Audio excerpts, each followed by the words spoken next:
बिस्मिल्लाहिर्रहमानिर्रहीम। अस्सलाम वालेकुम नाज़रीन, आप यूट्यूब चैनल देख रहे हैं। मैं इमरान खान हूँ। दो अहम डेवलपमेंट्स हुई हैं। एक तो नेतन्याहू मंजर आम पे आ गया काफ़ी दिन के बाद, 5 दिन हो गए थे नेतन्याहू मंजर से गायब था। ये कहाँ पे आया, कैसे आया, क्या बात की। इसके अलावा एक और बहुत बड़ी डेवलपमेंट है। पहला स्टेटमेंट आया है ईरान के नए सुप्रीम लीडर की जानिब से, और उन्होंने जो स्टेटमेंट दिया है वो किसी सूरत मुख्तलिफ नहीं है पुराने जो शहीद हो गए आयतुल्ला खामनेई सुप्रीम लीडर थे ईरान के, उनके स्टेटमेंट से ज़्यादा मुख्तलिफ नहीं है। यानी यहाँ से पता चलता है कि डोनाल्ड ट्रंप ने सिर्फ एक बड़ी शख्सियत को शहीद किया है, या इसराइल ने और अमेरिका ने मिलकर, और कोई बदलाव नहीं आया ईरान के अंदर, कोई सोच में तब्दीली नहीं आई। पहले मैं स्टेटमेंट आपको बताता हूँ। जो स्टेटमेंट दिया है नए सुप्रीम लीडर ने, मुश्तबा खामनेई, उन्होंने कहा मेरी वालदा, मेरे वालिद, मेरी बहन, मेरे बेटे, मेरी भांजी और मेरी बीवी को शहीद कर दिया गया, लेकिन मैं सब्र करूँगा। अल्लाह मुझे सब्र दे, सब्र के साथ तकलीफ़ बर्दाश्त करूँगा, शोहदा के खून का हिसाब लूँगा। अब उन्होंने जो अमेरिका को और इसराइल को तंबीह की है या जो वार्निंग दी है वो मैं आपको बताता हूँ। मुश्तबा खामनेई का जो पहला स्टेटमेंट है उसमें वो कहते हैं कि अमेरिका मशरिक़ वस्ता में अपने फ़ौजी अड्डे बंद करे वरना हमले जारी रहेंगे, यानी ईरान हमले बंद नहीं करेगा। फिर उन्होंने कहा कि एक एक शहीद के खून का हम बदला लेंगे, हर उस शख्स के खून का हिसाब लेंगे जो हालिया जंग और हमलों में शहीद हुआ, अपने शोहदा के खून के बदले के हक से हरगिज़ दस्तबरदार नहीं होंगे। ये जनाब एक अज़म है आयतुल्ला मुश्तबा खामनेई का। और साथ ही उन्होंने कहा कि अमरीकी फ़ौजी अड्डे फौरी तौर पे बंद होने चाहिए, जब तक वो बंद नहीं होंगे खित्ते में तब तक हम अपने हमले जारी रखेंगे। उन्होंने कहा कि मौजूदा हालात में मेरी जिम्मेदारियां बहुत बढ़ गई हैं और वो कौम की हमायत को अपनी सबसे बड़ी ताकत समझते हैं। दुआ गो हूँ कि अल्लाह मुझे कौम की बेहतर रहनुमाई करने की तौफीक अता फरमाए। फिर उन्होंने कहा दुश्मन अवाम को निशाना बना रहा है। ये उन्होंने कहा कि पूरी दुनिया देख ले, और दुनिया ने देख लिया है कि ईरानी अवाम एक अजीम और मुत्तहिद कौम है। अगर अवाम की हमायत ना हो तो किसी भी रहनुमा की कोई हैसियत नहीं होती। दुश्मन ईरान और उसके अवाम को निशाना बना रहा है, लेकिन ईरानी कौम इत्तेहाद के साथ इन साजिशों का मुकाबला करेगी। फिर उन्होंने कहा कि ईरान का जो निशाना है वो अवाम नहीं है, वो अमरीकी फ़ौजी अड्डे हैं। अपने पैगाम में उन्होंने मजीद कहा कि ईरान किसी आम शहरी या मुल्क को निशाना नहीं बना रहा, बल्कि सिर्फ फ़ौजी अड्डों को हदफ बना रहा है, और ये कार्रवाइयाँ जारी रहेंगी। फिर उन्होंने कहा कि जितने पड़ोसी ममालिक हैं उनके साथ हम दोस्ताना ताल्लुकात रखना चाहते हैं, और हमारी ये ख्वाहिश है कि उनके साथ अच्छे ताल्लुकात हों। ईरान खित्ते में अमन चाहता है, लेकिन अपने दिफा और शोहदा के खून का बदला लेने से हम पीछे नहीं हटेंगे। ये जनाब स्टेटमेंट है। पहला ही स्टेटमेंट बहुत सख्त है उनका, उन्होंने साफ कह दिया जनाब यहाँ से अड्डे लेकर जाओ। दूसरा उन्होंने कहा हमले हम बंद नहीं करेंगे। तीसरा उन्होंने कहा कि हम तो बदला लेंगे जो हमारे साथ किया गया। चौथा उन्होंने कहा कि दुनिया देख ले कि ज्यादती हमारे साथ हुई है, हमने नहीं की। अब जो नेतन्याहू आया मंजर आम पे, ये 5 दिन के बाद आया, और नेतन्याहू के बारे में कुछ आइडिया नहीं था कि ये किधर चले गए हैं। लेकिन अब पता चला कि नेतन्याहू ने किसी नामालूम मकाम से एक प्रेस कॉन्फ्रेंस की है। ये जो प्रेस कॉन्फ्रेंस कल की नेतन्याहू ने, इसमें मीडिया उनके सामने मौजूद नहीं था, यानी नेतन्याहू कैमरा पे था, लेकिन मीडिया के जो क्वेश्चंस हैं वो ऑनलाइन आ रहे थे, सामने मौजूद नहीं था। वो उस तरीके से नहीं थी प्रेस कॉन्फ्रेंस कि आप बैठ जाएं मीडिया में और सामने आ जाएं। नेतन्याहू की जान को खतरा है, और बहुत सारे लोग ये दावा करते हैं कि नेतन्याहू शायद मौजूद ही नहीं है यरूशलेम में या इजराइल में, ये कहीं बाहर निकल गया। कुछ लोग ये दावा कर रहे हैं, कुछ लोग कहते हैं कि ज़्यादा टाइम जो है वो अपने जहाज़ में गुजारता है, कुछ लोग कुछ कह रहे हैं। अलग अलग किस्म की बातें नेतन्याहू के बारे में की जा रही हैं, लेकिन एग्जैक्टली कोई नहीं जानता। हाँ, ये सबको पता है कि नेतन्याहू ईरान का सबसे बड़ा टारगेट हो सकता है, क्योंकि आयतुल्ला खामनेई की शहादत के बाद ईरानियों के अंदर ये गम गुस्सा है, और वो ये चाहते हैं कि वो भी टारगेट को हिट करें। नेतन्याहू ने जो बातें की हैं उनमें चंद बातें अहम हैं।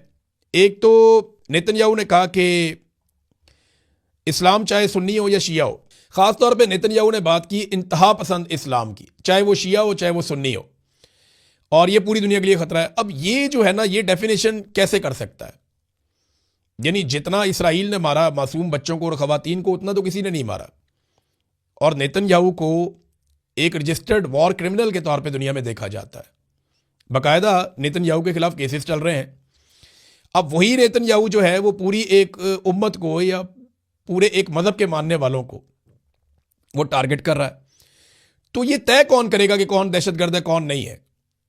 देखिए ना, ये तो कोई तरीकाकार नहीं है कि आप किसी भी मुल्क के ऊपर चढ़ जाएं और उसके ऊपर आप अटैक कर दें और आप कहें ये दहशतगर्द हैं। सवाल ये है कि जितने बच्चे शहीद हो गए या जितनी खवातीन शहीद हो गई, अभी जो लड़ाई हुई उसमें लगभग 20,000 बच्चे और 33,000 खवातीन गजा में सिर्फ शहीद हुई हैं। ईरान के अंदर जो बच्चे जख्मी और शहीद हुए हैं उनकी तादाद 1100 है। इसी तरह बैरूत के अंदर खवातीन और बच्चों को शहीद किया जा रहा है लबनान में। तो क्या ये सारे दहशतगर्द हैं या ये इंतहा पसंद है? ऐसा तो नहीं है। अब वो शिया और सुन्नी को एक ही नज़र से देखते हैं। मैंने एक दिन पहले भी वीलॉग में कहा था कि शिया सुन्नी डिवाइड से बाहर निकलना चाहिए और सबको इंसानियत के लिए और दुनिया में अमन लाने के लिए मिलकर किरदार अदा करना चाहिए। मुसलमान मुल्क अगर मिलकर किरदार अदा करेंगे तो शायद बेहतरी जल्दी आ जाएगी खित्ते में। जितना डिवाइड रहेंगे, आपस में लड़ेंगे तो इससे जंगें बढ़ेंगी। अगर मिलकर दबाव डालेंगे तो जंग खत्म हो जाएगी। जैसा कि अभी एक स्टेटमेंट हमने देखा कतर से आया था, जैसा एक स्टेटमेंट सऊदी अरब से माजी में आया था, जैसा स्टेटमेंट हमने अभी हाल ही में देखा कि जो ओमान से स्टेटमेंट आया, बड़ा शानदार स्टेटमेंट है। इसी तरह से अभी तुर्की ने भी एक स्टेटमेंट दिया है। उन्होंने कहा जी कि ईरान की जंग जो है वो फौरी तौर पे बंद की जाए। ईरान हुकूमत गिराकर खाना जंगी, इंतशार, फसाद या तकसीम की इजाज़त नहीं देंगे हम। ईरान की खुद मुख्तारी का एहतराम किया जाए, खित्ते के अमन को बहाल किया जाए। ये बड़ी दिलेर स्टेटमेंट है और ये स्टेटमेंट दी है तुर्की के वज़ीर ख़ारजा ने। अब नेतन्याहू ने एक तो इस्लाम चाहे सुन्नी हो या शिया हो उसको लेकर के उन्होंने तनकीद की और एक पूरी कौम को टारगेट किया जो नामुनासिब है, उसको ये करना नहीं चाहिए था, लेकिन वो बड़े लंबे अरसे से यही कर रहा है। नेतन्याहू के बहुत सारे कंट्रोवर्शियल स्टेटमेंट्स मौजूद हैं और वो ईरान के खिलाफ बड़े लंबे अरसे से ये प्लान कर रहा था कि लड़ाई हो जाए। ये अब अमेरिकन भी बता रहे हैं कि नेतन्याहू की लड़ाई है, अमेरिका की लड़ाई नहीं है। यहाँ पे एक मैक्स ब्लूमेंथल एक जर्नलिस्ट हैं, उन्होंने एक इंटरव्यू दिया और उस इंटरव्यू के अंदर कुछ हकायक सामने आए। मैरियो नुफेल को उन्होंने इंटरव्यू दिया, इनको मैंने भी एक इंटरव्यू दिया था और बड़े शानदार सहाफ़ी हैं। तो उनको उन्होंने इंटरव्यू देते हुए बताया कि एक ऑडियो लीक हुई है और ये जो ऑडियो लीक हुई है ये आईपैक के सीईओ की ऑडियो है जो लीक हुई है। ये बहुत इंपॉर्टेंट ऑडियो है। उसमें वो बताते हैं कि ये बताया जा रहा है कि जॉन रेडक्लिफ हो, मार्को रूबियो हो या माइक वॉलेट्स हो, ये वो लोग हैं जो अमेरिकन एडमिनिस्ट्रेशन के अंदर हैं, लेकिन वो इसराइल के साथ या मुसाद के साथ बहुत अच्छी तरह जुड़े हुए हैं और वो इसराइली मफादात का तहफ़्फ़ुज़ करते हैं अमेरिकन एडमिनिस्ट्रेशन में, जो इस वक्त डोनाल्ड ट्रंप की गवर्नमेंट है। और डोनाल्ड ट्रंप जो है वो सर्व कर रहा है इसराइल को, वो अमेरिका के लिए नहीं कर रहा। वो एक्चुअली जो इसराइल चाहता है वो कर रहा है। अब इस किस्म की ऑडियो लीक होने के बाद बहुत सारी चीज़ें मज़ीद क्लियर हो गई हैं। बल्कि उसने ये भी बताया कि 40 साल से इस मनसूबे पर काम किया जा रहा है कि ईरान को ख़त्म किया जाए और 30 साल पहले ये आश्कार भी हो चुका था। इसमें बहुत सारी चीज़ें पहले भी सामने आ चुकी हैं और अब भी चीज़ें सामने आ रही हैं। तो ये लड़ाई कभी भी अमेरिका की लड़ाई नहीं थी, ना अमेरिका को इसमें कोई ख़तरा था, लेकिन अमेरिका की मौजूदा एडमिनिस्ट्रेशन को बड़े अच्छे तरीके से इसराइल ने इस्तेमाल किया और इस लड़ाई के अंदर उनको धकेल दिया। अब वहाँ पर रजीम चेंज करने की कोशिश तो कामयाब हुई नहीं, वो नेतन्याहू मान भी गया। उन्होंने कहा ईरानी अवाम की कोशिशों के बगैर हुकूमत का तख्ता नहीं उल्टाया जा सकता। हमें उम्मीद है कि हुकूमत गिर जाएगी। हुकूमत ना भी गिरी तो ये बहुत कमज़ोर हो जाएगी। यानी इस बात का नेतन्याहू के पास कोई जवाब नहीं है। बल्कि हुआ ये कि आयतुल्लाह खामनाई की शहादत के बाद ये हुकूमत ज़्यादा मजबूत हो गई, वो ज़्यादा तगड़ी हो गई। इस बात का ना तो आइडिया था अमेरिका को और ना ही आइडिया था इसराइल को। इनकी कैलकुलेशन कुछ और थी। यानी अगर आप ये देखना चाहें कि डोनाल्ड ट्रंप के कौन से बड़े अहम मंसूबे थे जिन पे वो अमल दरामद करना चाह रहे थे इस जंग के जरिए से, या कौन से वो टारगेट थे जिनको अचीव करना था। 4 हदफ थे जो मुकर्रर किए थे डोनाल्ड ट्रंप ने, ये सेट किए हुए थे कि ये हमने करना है। अब नंबर 1 तो ये था कि हुकूमत तब्दील की जाए वहाँ पे, तो हुकूमत तब्दील हो सकी नहीं, बल्कि वो ज़्यादा मजबूत हो गई। नंबर 2 ये था कि अस्करी तौर पे मुकम्मल तबाही फैला दी जाए और मफलूज कर दिया जाए ईरानी फ़ौज को। क्या ये हो सका? अगर ये हो जाता तो आबने हरमज़ पे इस वक्त ईरान का कंट्रोल ना होता। वो अभी भी मिसाइल मार रहे हैं। उन्होंने कोई 42वीं लहर मिसाइलों की भेजी है इसराइल की तरफ और वो एक एक करके टारगेट अचीव कर रहे हैं। वो लड़ाई बंद ही नहीं करना चाहते। तो इसका मतलब है दूसरा टारगेट भी अचीव नहीं हुआ। तीसरा, डोनाल्ड ट्रंप ने कहा जी एटमी और मिसाइल प्रोग्राम हमने ख़त्म करना है। तो मिसाइल तो अभी भी मार रहा है ईरान, और एटमी प्रोग्राम के बारे में तो डोनाल्ड ट्रंप ने आज से 6 महीने पहले जून 2025 में कहा था कि हमने ख़त्म कर दिया। तो जब वो ख़त्म कर दिया था तो अब कैसे शुरू हो गया? तो ये हर मरतबा एक दावा करते हैं। आज भी ईरान के पास वो सलाहियतें बाकी हैं। चौथा ये था कि जो ईरान का एक प्रॉक्सी नेटवर्क है पूरे खित्ते के अंदर, वो ख़त्म कर दिया जाए।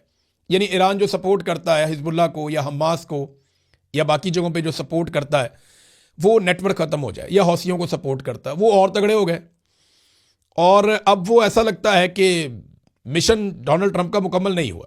यानी जो 4 बड़े अहदाफ थे, चारों डोनाल्ड ट्रंप हासिल करने में अभी तक तो कामयाब नहीं हुए। लेकिन डोनाल्ड ट्रंप दावा बार बार करते हैं कि जी हमें बहुत फ़ायदा हो रहा है इस लड़ाई का। डोनाल्ड ट्रंप ने यह भी कहा कि जब दुनिया में पेट्रोल महंगा होता है तो अमेरिका को उसका फ़ायदा होता है, क्योंकि अमेरिका अपना पेट्रोल जो है, इजाफी बहुत ज़्यादा पेट्रोल है हमारे पास, तो हम दुनिया को महंगा बेच देते हैं। लेकिन हकीकत इसके बरक्स है। इस वक्त इस जंग में जो पेट्रोल महंगा हुआ उसका सबसे ज़्यादा फ़ायदा किसने उठाया? वो रशिया ने उठाया। रूस जो है उसके ऊपर जो पाबंदियां थी वो अब उस तरह से नहीं है। दुनिया रशिया से पेट्रोल लेना शुरू हो गई है और रशिया के जहाज़ों को कोई नहीं छेड़ता। वो जा रहे हैं दुनिया में और पेट्रोल दे रहे हैं। वजह यह है कि यहाँ खलीज से पेट्रोल रुक गया तो कहीं से तो पूरा करना था, तो रशिया ने अपनी रसद बढ़ा दी है। अच्छा, 2 लोग अपना पेट्रोल ज़्यादा कर चुके हैं। एक तो ईरान पहले से ज़्यादा पेट्रोल रवाना कर रहा है इसी खित्ते में से, तो ईरान ज़्यादा पैसा बना रहा है पेट्रोल की मद में। और दूसरा अगर आप देखें तो रशिया का पेट्रोल पहले से ज़्यादा बिक रहा है। एक रिपोर्ट के मुताबिक $150 मिलियन इजाफी रोज़ाना कमा रहा है रशिया। जितने पैसे रोज़ कमाता था उससे $150 मिलियन ये रोज़ाना रूस कमा रहा है। दूसरी जानिब यूक्रेन की मदद करने के लिए, उसको असला देने के लिए यूरोपीय ममालिक अपना हेल्थ का बजट, अपना एजुकेशन का बजट, वो उसको कम कर रहे हैं। रिपोर्टें हैं, आप जाके पढ़ दें। यानी यूरोपीय ममालिक अपना हेल्थ का और एजुकेशन का बजट कम कर रहे हैं कि हम यूक्रेन को हथियार दें और मुकाबला करें रशिया का। और दूसरी तरफ अमेरिका ने जो इकदाम उठा लिए हैं उनके बाद रशिया को वैसे ही फ़ायदा हो रहा है कि उनका पेट्रोल ज़्यादा बिक रहा है और वो इजाफी $150 मिलियन रोज़ाना का कमा रहा है। तो रशिया की तो चांदी हो गई। अब ये जो यूरोपीय ममालिक हैं इनको जाके पूछना चाहिए डोनाल्ड ट्रंप से कि आप तो कहते हैं मुनाफा आपको हो रहा है, लेकिन यहां पे चांदी हो गई है प्यूटन की और पैसा बना रहा है रशिया। और इंडिया जो है वो रशिया का तेल खरीद रहा है। अमेरिका को कोई एतराज़ नहीं है, अमेरिका ने उनको इजाज़त दे दी है, लेकिन पाकिस्तान नहीं खरीद सकता, पाकिस्तान को इजाज़त नहीं मिलती। हालांकि फेवरेट फील्ड मार्शल पाकिस्तान वाला है, हालांकि सबसे अच्छा वज़ीर आज़म जो आंखें भी मारता है, पॉलिश भी करता है, तारीफ़ें भी करता है, सलूट भी मारता है, जब कहो खड़ा हो जाता है, जब कहो बैठ जाता है। तो ऐसा वज़ीर आज़म भी कहीं नहीं मिलेगा ना। इतना अच्छा टॉय तो चाइना भी नहीं बनाता जितना अच्छा उनको मिला हुआ है डोनाल्ड ट्रंप को। तो फेवरेट बंदे यहाँ पे हैं, लेकिन फ़ायदा इंडिया को हो रहा है। यानी पाकिस्तान से लिया जा रहा है टैरिफ 19% और इंडिया से 18%। यानी इंडिया का जो पासपोर्ट है उसकी 2 दर्जे बेहतरी हो गई और पाकिस्तान की 2 दर्जे तनज़ली हो गई। इंडिया के ऊपर पाबंदी नहीं लगी, लेकिन पाकिस्तान के वीज़ास के ऊपर पाबंदियां लगा दी अमेरिका ने। अब अगर ये सारी चीज़ें आप प्लस माइनस करें तो डोनाल्ड ट्रंप को सिर्फ 2-3 लोग पसंद है पाकिस्तान में, क्योंकि वो डोनाल्ड ट्रंप का काम करते हैं। लेकिन बतौर मुल्क डोनाल्ड ट्रंप को इंडिया पसंद है।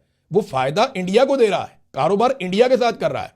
अभी रिलायंस ग्रुप के साथ मिलकर वो एक बड़ी रिफाइनरी लगाने जा रहे हैं और ये इन्वेस्टमेंट भी अमेरिका में हो रही है। लिहाजा अमेरिका का झुकाव इंडिया की तरफ रहेगा, पहले भी था।